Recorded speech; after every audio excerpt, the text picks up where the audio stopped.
আইপিএলের লিগ তালিকায় শীর্ষে থাকা রাজস্থান রয়্যালসের বিরুদ্ধে জয় তুলে নিল লখনৌ সুপার জায়ান্টস। ম্যাচ ছিল 1 বনাম 2-এর। সেই ম্যাচে শেষ পর্যন্ত জিতলেন দ্বিতীয় স্থানে থাকা লোকেশ রাহুল রায়। প্রথমে ব্যাট করে 154 রান করেছিল লখনৌ। সেই রান তাড়া করতে নেমে রাজস্থান শেষ হয়ে গেল 144 রানে। লখনৌয়ের ব্যাটারদের ব্যর্থতা ঢেকে দিলেন বোলাররা।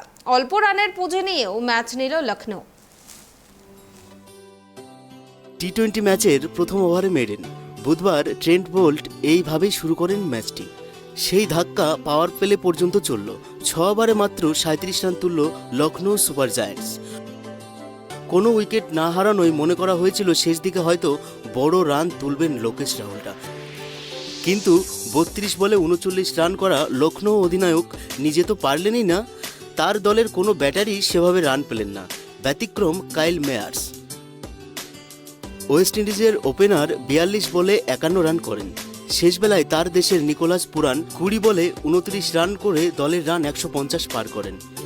19তম ওভারে ওয়েস্ট ইন্ডিজের হোল্ডারের বিরুদ্ধে হাত খোলেন ওয়েস্ট ইন্ডিজেরই পুরান। সেই ওভারে 17 রান আসে। অল্প রানে লখনৌকে আটকে রাখার পিছনে বড় কারণ অবশ্যই রাজস্থানের উইকেট লক্ষ্য করে বল করে যাওয়া, ফলে হাত খুলে মারতে পারছিলেন না লখনৌয়ের ব্যাটাররা।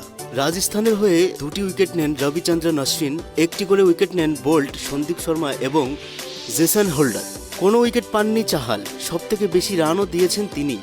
লখনৌয়ের হয়ে ব্যাট হাতে ব্যর্থ আয়ুষ বাদুনি, দীপক হুডা, কুণাল পান্ডিয়া, মার্ক স্টোনিস 16 বলে 21 রান করেন। 155 রান তাড়া করতে নেমে শুরুটা ভালোই করেছিল রাজস্থান। 2 ওপেনার জস বাটলার এবং যশস্বী জয়সওয়াল 87 রানের জুটি গড়েন। 35 বলে 54 রান করে আউট হন যশস্বী। স্টোনিসের বলে আবেশ খানের হাতে ক্যাচ দেন তিনি। রান উঠলেও গতি খুব বেশি ছিল না। যশস্বী আউট হওয়ার পরের ওভারেই আউট হন সঞ্জু স্যামসন। মাত্র 2 রান করেন তিনি।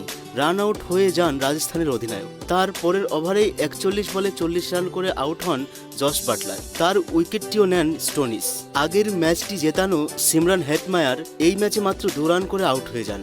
104 রানে 4 উইকেট হারিয়ে একটু চাপে পড়ে গিয়েছিল রাজস্থান। যদিও জয়ের রাস্তা থেকে খুব দূরে সরে যায়নি তারা। দেবদূত পাডিক্কাল তখনও ক্রিজে থাকায় আশা ছিল সমর্থকদের।